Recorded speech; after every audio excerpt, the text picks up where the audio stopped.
Good morning, everyone. I would like to thank you, the committee, for giving us the opportunity to present our ongoing research. The topic is applied geometry. Refers to the use of geometry to solve problems in various fields, such as engineering, design, and architecture. The research question is, how can AI and machine learning process help us to control and to optimize shape design? We can achieve this using a computational approach based on generative design. How it works, AI, AI-driven generative design uses algorithms to explore all possible shape configuration based on specific parameters. Design input specific requirement and AI system can generate shape alternatives. What are the benefits? What are the benefits? AI system it automates the shape optimization process by evaluating countless options in a very short time, allowing designers to focus on selecting the best performing shape. Now I'll give the floor to Angela to continue the presentation in specific and specify the object of our research. Good morning, everyone, and thank you, Professor Capone, for the introduction. As just said, the approach and method for creating shapes has evolved to focus on more efficient modeling, aiming to identify the product requirement for production as soon as possible. This research explores methods and techniques to define optimized shapes. To do this, we are trying to connect the three main areas: evolutionary optimization, artificial intelligence, and additive manufacturing, in the search for a geometric shape that can be designed, optimized, and prototyped. Evolutionary optimization is a process based on mechanisms that drive biological evolution, such as selection, crossover, mutation, and reproduction. In this context, it allows us to explore different types of design solutions, evaluated based on a specific criteria that we define, to find and define a shape. At the same time, artificial intelligence helps us to optimize the shape for the final step, that is additive manufacturing. How we can connect these three types of matrices? We can do that with a case study. In this case study, we integrate evolutionary optimization into the geometric design workflow, exploring solutions based on three goals for functional solutions. The first goal is to creating and test an algorithm using evolutionary process to generate shapes. The second one is optimize shapes for additive manufacturing, and the third one is prototype shapes by minimizing support material for 3D printing. We start from the important step, that is testing evolutionary algorithms from the creation of this algorithm. And in this type of algorithm, artificial intelligence in particular play an important role for its generation, that we tested using Galapagos and Octopus, both plugins based on a genetic process that representing computational intelligence or evolutionary AI. We can define evolutionary AI like a subset of artificial intelligence using algorithms that be inspired by the principle of natural selection and biological evolution. The methodology that we follow is a cataloging of optimization classes, the identification of case studies, the development of an algorithm, and the definition of different types of solutions for the 3D printing.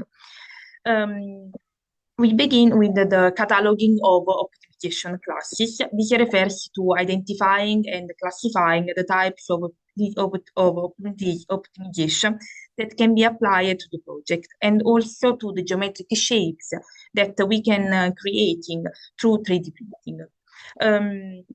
This step represents the first methodological phase of the project and is more important because it allows us to organize and different type of approaches based on different design that we have. The first one is a functional optimization, referring to the shape and the parameters like aesthetic and functionality. The second one is structural optimization, referring to stability and strength. And the last one is topological optimization, referring to material distribution in the object. Each target corresponds to different type of techniques, and all of these targets and these techniques can be applied to different type of typology of geometry, like freeform, revolutionary surface, loft, and complex surface.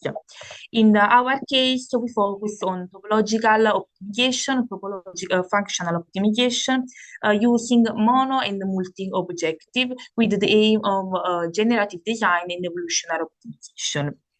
And we applied this target and these techniques to different type of geometry, like freeform and revolutionary surface.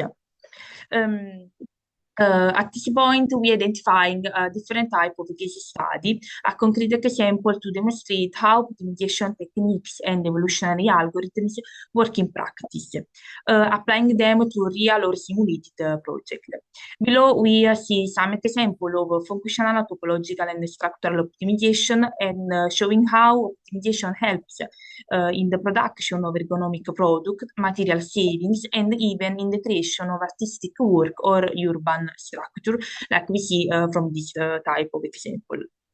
In this specific case, the starting hypotheses are not ergonomic or urban parameters, but the basic rule of 3D printing, and how the algorithm can be generated based on this type of factors. So the first step is the developing of algorithm, and is based on the study of a freeform geometry, which is tested using two type of techniques and the comparison of the results. Finding the shape requires a precise definition of the design parameters that you want to develop and the goals that we want to achieve. For this reason, it's important to define the starting point, and we consider an interpolated curve, and each curvature is analyzed to determine whether support material is needed for 3D printing. The work focuses on case where support material is necessary. A range is immediately set within which the curve can be optimized, allowing for a greater control of genetic algorithm. So we define a maximum and a minimum limited that we can use for the implementation of this algorithm, as well as the point cannot be changed, and this for avoid the disrupting of the original shape of the geometry. Sorry. In the first type of algorithm, so in the mono-objective optimization, the goal is to minimize the curvature by reducing the angle formed between the tangent point of the curve and the printing plate, to achieve a deviation of 0 or close to it. So a series of iterations were performed, like we can see, and from this type of iteration, we choose different type of solution, and the resulting curve were analyzed. Among the various solutions, it was found that the solution with zero deviation or is quite different from the original curve. So to avoid this type of limitation and to avoid the disrupting this solution, the next step involves another type of algorithm. This involves studying a banded optimization. This is a particular type of algorithm where we try to identify an intermediate iteration where the geometric shape is not fully optimized, but can still proceed in time. Starting from the geometric profile, we identify points in curvature where the deviation requires support material for the fabrication of this project. We divide the curve and try to optimize only the necessary part, avoiding modification to entire curve, like we can see from the image. At this point, we see that the resulting curve is optimized and not significantly deformed compared to the original one. It has undergone a shortening along the z-axis and a shift along the x-axis. Okay. The same process was then expanded from mono-objective to multi-objective optimization to define a faster and less invasive method. So in this context, in addition to the first goal of reducing deviation, a second objective is refers to limitation and identify the mono-objective process. Specifically, the second objective is how we can deform the length of a curvature between a specific range. So, from an initial iteration test, we have a 3D diagram allowing us to understand how the space is populated, which solution, and most importantly, according to which criteria. So, we can see this diagram, and in white, we can see the solution, meaning there are the better solution that populate this diagram. In green, we have the not dominated solutions, and also we have an intermediate solutions among the various objects defined, and in the red, the solutions from the latest generation that encompass both the previous types. In this specific case, the genetic diversity is 50%, and the solutions shown in white on the right side of the diagram are the most valid for our goals. Finally, by comparing the two algorithms and the result obtained, we can say that the mono-objective algorithm yields an accurate result but takes longer. In the multi-objective approach, the optimization is more efficient and it strikes a better balance among the various parameters that we choose for this two algorithms. Below are a print of some iteration that we consider to develop the process and all showing a significant reduction in waste material. So we can add our goals.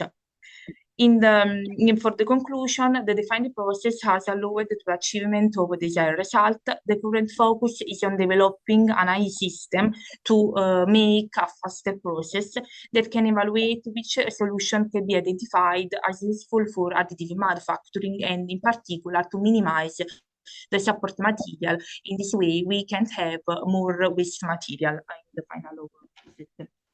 Thank you for your attention.